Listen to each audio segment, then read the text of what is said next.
ऊपर से ये जगह ना जाने क्या है, मैं क्यों आ गया। अब मैं जहाँ खड़ा था वहाँ चारों तरफ लोगों को दफनाया हुआ था। वहाँ का नज़ारा बिल्कुल साफ था।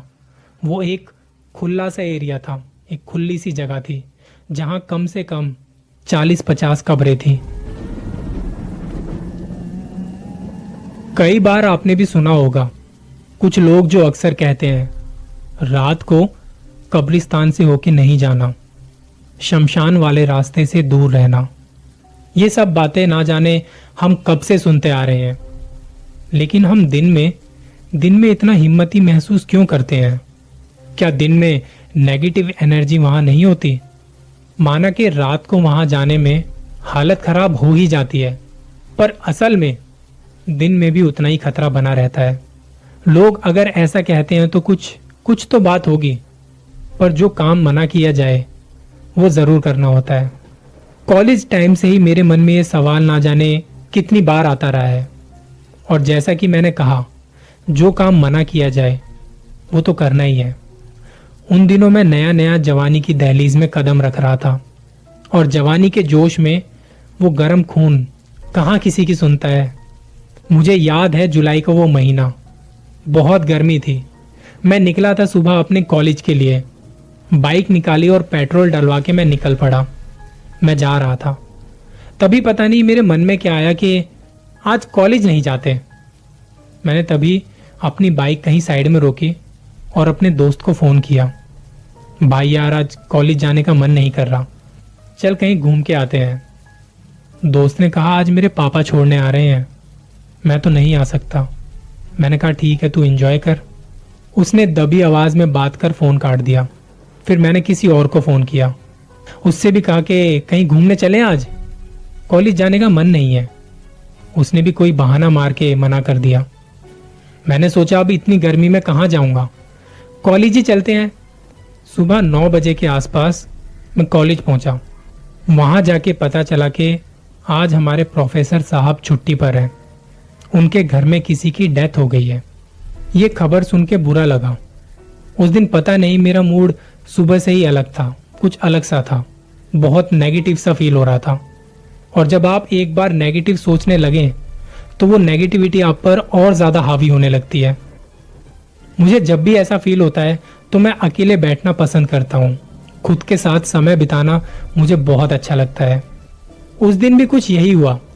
मैं कॉलेज से निकल के जाने लगा तो सिक्योरिटी गार्ड ने मुझे रोक लिया। पूछने लगे क्लास खत्म हो गई? मैंने कहा नहीं, पर मुझे कुछ काम है। सिक्योरिटी गार्ड पूछ तो ऐसे रहा था जैसे मेरा कोई सगा हो। मैंने फटाफट बाइक स्टार्ट की और बाइक लेके मैं वहाँ से निकल पड़ा उस जगह के लिए जहाँ मुझे जाना था, जो मुझे सबसे ज़्यादा पसंद थी। एक पार्क जहाँ मैंने कई दिन ऐसे बिताए थे। अक्सर वहाँ जाके मुझे काफ़ी शांति मिलती थी, काफ़ी सुकून मिलता था। जुलाई महीने का वो दिन बड़ा गर्म था। मैं वहाँ पार्क के मेन गेट पर जहाँ पार्किंग है वहाँ पहुँचा। गर्मी की वजह से शायद लोग कुछ कम ही थे, क्योंकि पार्किंग में इतनी गाड़ियाँ नहीं थी। मैं पार्क के अंदर जाके एक बेंच पे बैठा जहाँ मैं अक्सर बैठा करता था। पसीने पोंछ के मैंने पानी पिया और गाने सुनने लगा। मेरे दिमाग में हमारे टीचर के घर का जो वो हादसा हुआ था, जिसकी वजह से वो आए ही नहीं थे आज, वो घूमने लगा। अब कुछ लोग ऐसे होते हैं जिनके दिमाग में ना कई सारे सवाल चल रहे होते हैं। मैं भी उन्हीं कुछ लोगों में से एक था। मेरे दिमाग में चल रहा था कि लोग मरने के बाद कैसे हो जाते होंगे, वो कहाँ चले जाते होंगे, मरने के बाद उनकी लाइफ कैसे होती होगी। ये सब मेरे दिमाग में चल रहा था। मैंने बहुत कोशिश की दूसरी बातों पर ध्यान लगाने की, पर नाकाम रहा। इधर उधर देख रहा था और वहाँ बहुत कम लोग नजर आ रहे थे बाकी दिनों के मुकाबले। लग रहा था कि कुछ तो अलग है आज इस हवा में।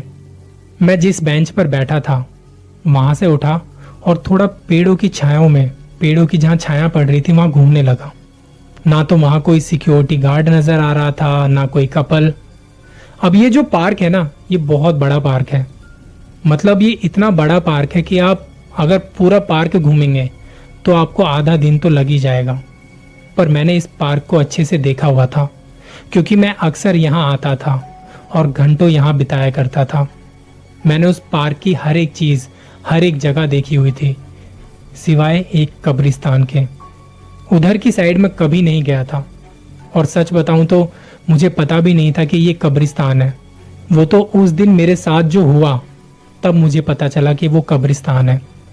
पार्क का वो रास्ता सीढ़ियों से होते हुए जंगल की तरफ जाता है। मैं अब धीरे धीरे उस रास्ते पर जाने लगा। दिन के तकरीबन 12 सवा 12 बजने को थे। सूरज बिल्कुल सर पर चढ़ा हुआ था। गर्मी बहुत थी। मैं जाता रहा बिना रुके, वहां की ओर जाता रहा, बढ़ता रहा। पहली सीढ़ी से ऊपर की वो आखिरी सीढ़ी पर कब मैं पहुंच गया मुझे पता नहीं चला।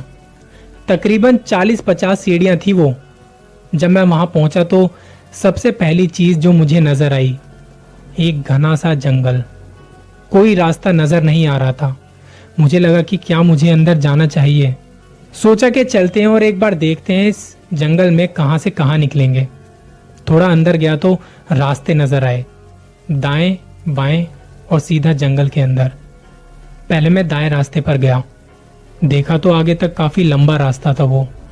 वापस पीछे पलटा, बाएं रास्ते की तरफ जाने लगा। वो रास्ता भी काफी लंबा था। जब मैं इस रास्ते पर जा रहा था तब मुझे सामने जंगल की तरफ एक रास्ता जाता दिखाई दिया। मेरा दिमाग फिर से सवाल करने लगा कि ये रास्ता कहाँ जाता होगा, क्यों ना इस पे जाके देखा जाए। मैंने धीरे धीरे अब उस रास्ते पर जाना शुरू किया।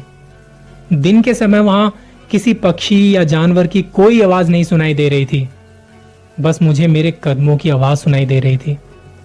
इस जंगल वाले रास्ते पर थोड़ा और अंदर जब मैं गया, सबसे पहली चीज जो मुझे दिखी वो थी एक हरे रंग की चादर, और कुछ गड्ढा सा खुदा हुआ था वहां। उसके बगल में एक और गड्ढा खुदा हुआ था, जहां थी एक लाल रंग की चादर, जैसे दुपट्टा होता है बिल्कुल वैसे। मैं देख रहा था कि ये सब क्या है, क्योंकि मुझे अभी तक पता नहीं था वहां के बारे में कि वो क्या है, मैं कहाँ जा रहा हूँ।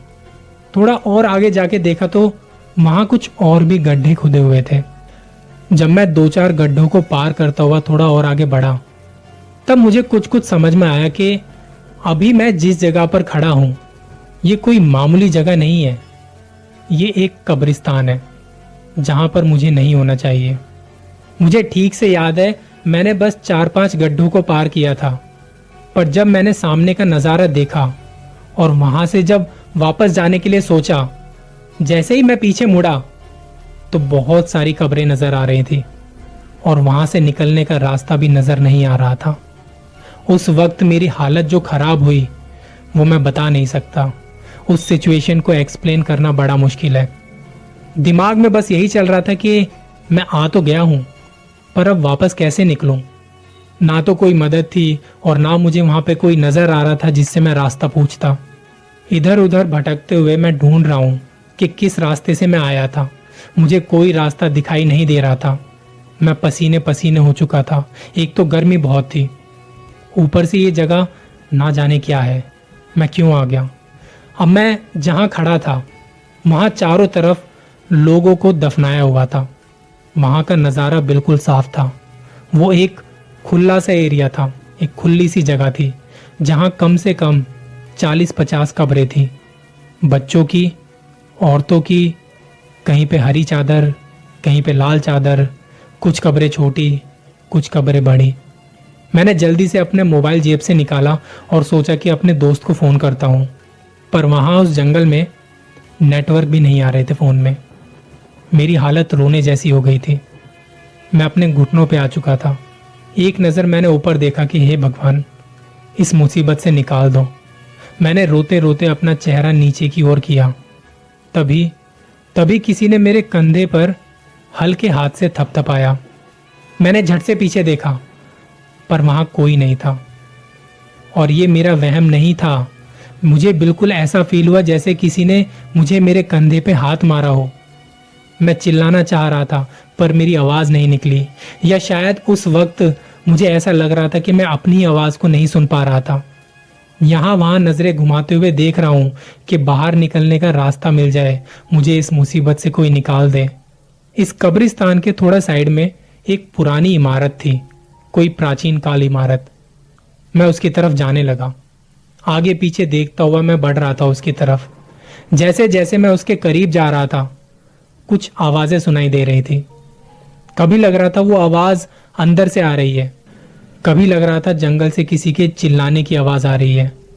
मेरा गला सूख चुका था।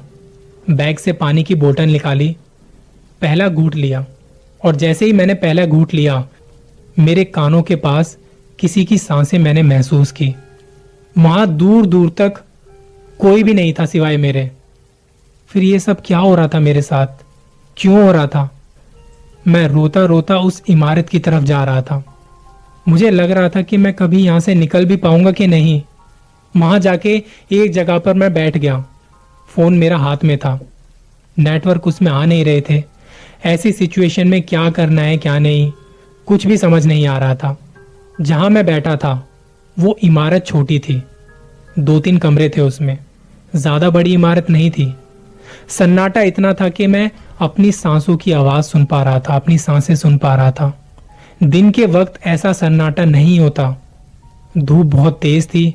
मुझे लगा थोड़ी देर के लिए मुझे इसके अंदर बैठ जाना चाहिए। उसके बाद सोचता हूं कि यहां से बाहर कैसे निकलना है, मुझे क्या करना है। वहां अंधेरा था, दिन में भी इतना अंधेरा था कि अंदर देखने के लिए मुझे फोन की फ्लैश लाइट जलानी पड़ी। मैं एक कमरे से दूसरे कमरे में, दूसरे कमरे से तीसरे कमरे में पहुंचा। कुछ पक्षियों के घोंसले बने हुए थे, उनकी आवाजें आ रही थी। अचानक फोन की लाइट मेरे सामने खड़े एक आदमी के चेहरे पर पड़ी। वो देखते ही मेरी चीख निकल गई। बहुत डर गया था मैं। उसने कहा, यहाँ क्या कर रहे हो? मैंने कहा, रास्ता भटक गया हूं, मैं बस ऐसे ही यहाँ पे देखने आया था। उसने कहा, ये जगह घूमने फिरने के लिए नहीं है, यहां से निकल जाओ फौरन। उस आदमी के हाथ में एक डंडा था, कपड़ों से सिक्योरिटी गार्ड लग रहा था। मैंने रोते हुए कहा, मुझे बाहर जाने का रास्ता नहीं मिल रहा है। उसने मेरी मदद की और मैं सीढ़ियों तक आ पहुंचा, जहां से मैं इस जंगल और इस कब्रिस्तान में आया था। मैंने अपने आंसू पोंछे और सीढ़ियों से नीचे उतरने लगा। नीचे आकर वापस से मैंने उन सीढ़ियों के ऊपर की तरफ देखा और बाहर की तरफ जाने लगा। एक पेड़ के नीचे जाके बेंच पर बैठा, पानी की बोतल निकाली और अपना चेहरा धोया, पानी पिया, उठ के जाने लगा पार्किंग की तरफ। मेन गेट के पास पहुंचा तो वहां एक सिक्योरिटी गार्ड बैठा हुआ था। वो फोन पर बात कर रहा था। जब मैंने उसकी तरफ थोड़ा ध्यान देके देखा तो ये वही सिक्योरिटी गार्ड था जिसने मुझे अंदर से बाहर निकलने का रास्ता दिखाया था। पर ये इतनी जल्दी यहां तक कैसे पहुंचा? मैंने उससे जाके पूछा कि अंदर आप थे? उन्होंने कहा, नहीं। पर क्यों, क्या हुआ भाई साहब? मैंने कहा, कुछ नहीं। मैं अपनी बाइक तक आया और अभी भी मेरी नज़र उस सिक्योरिटी गार्ड पर थी। मुझे लगा कि अब घर निकलना चाहिए, टाइम भी बहुत हो गया होगा। फ़ोन निकाला टाइम देखने के लिए, अब नेटवर्क भी आ चुके थे। टाइम देखा तो अभी 12:30 बज रहे थे। ये देख के मेरा दिमाग और ज़्यादा हिल गया, क्योंकि मुझे अच्छे से याद है मैं 12 या 12:15 बजे अंदर पहुंचा था। वहां उस कब्रिस्तान में इतनी देर भटकता रहा, पर अभी बस 12:30 हो रहे हैं। मतलब मेरी जिंदगी का इतना सारा वक्त जब मैं वहां था, वो टाइम कहाँ गया? ये सब क्या चल रहा है? क्या वो टाइम मुझे ये बताने के लिए था कि लोगों के मरने के बाद उनकी लाइफ कैसी होती है? सांसें रुकते ही उनका वक्त भी थम जाता है। इस बात को आज कई साल हो चुके हैं, पर यह बात मेरी समझ से परे है। लोग समझते हैं कि रात को कब्रिस्तान से होके मत जाना, पर मेरे साथ तो वो सब दिन में हुआ था।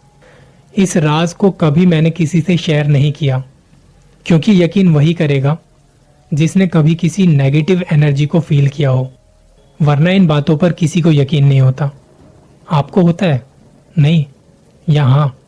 कमेंट में ज़रूर बताना। अपना ख्याल रखना।